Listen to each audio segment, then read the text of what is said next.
जय श्री राधे। रामधारी गुप्ता, खंड 2, प्रतिलेखन संख्या 112, गति 100 शब्द प्रति मिनट। प्रारंभ करें।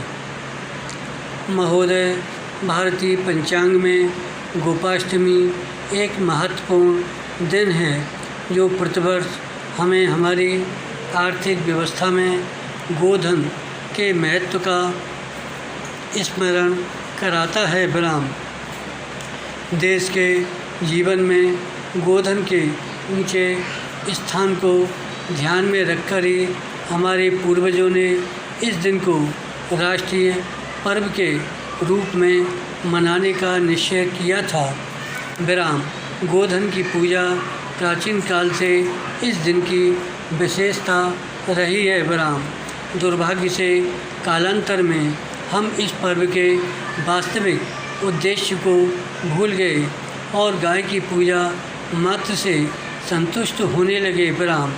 इस पर्व के महत्व के विषय में जनता को ठीक रूप से अवगत कराने और पशुपालन में जनसाधारण की रुचि पैदा करने के उद्देश्य से स्वाधीनता के बाद गोपाष्टमी को राष्ट्रव्यापी उत्सव के रूप में मनाने का निश्चय किया गया। विराम।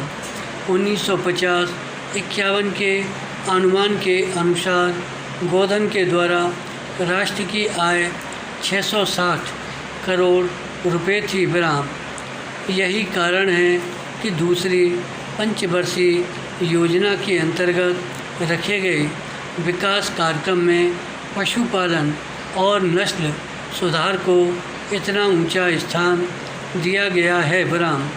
जबकि पहली योजना में इस मद पर 22 करोड़ रुपए व्यय करने की व्यवस्था थी।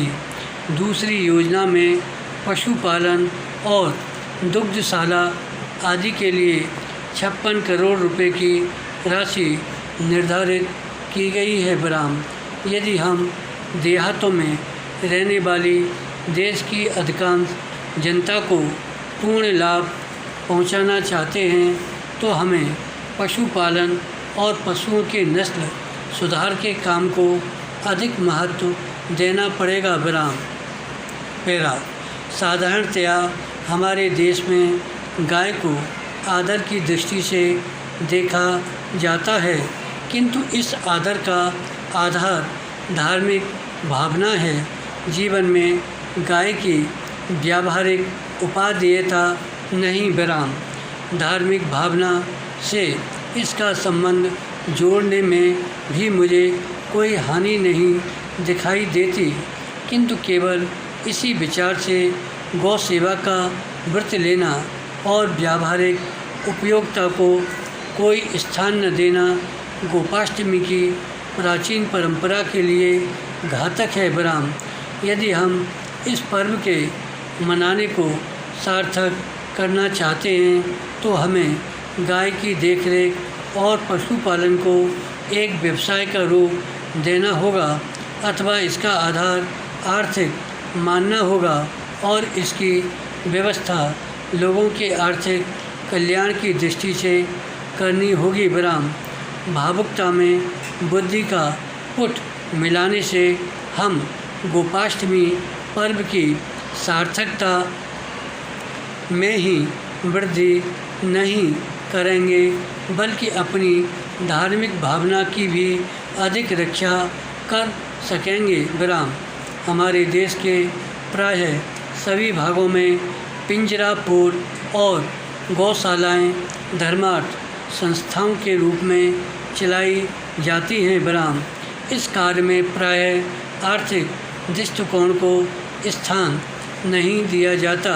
विराम।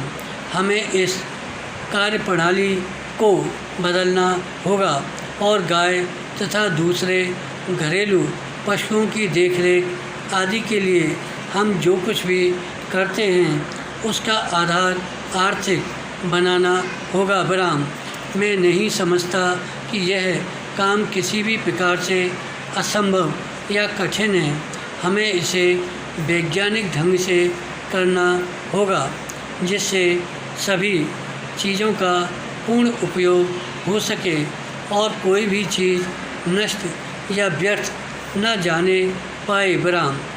गोधन से बहुत सी चीज़ें प्राप्त होती हैं। विराम। धन्यवाद।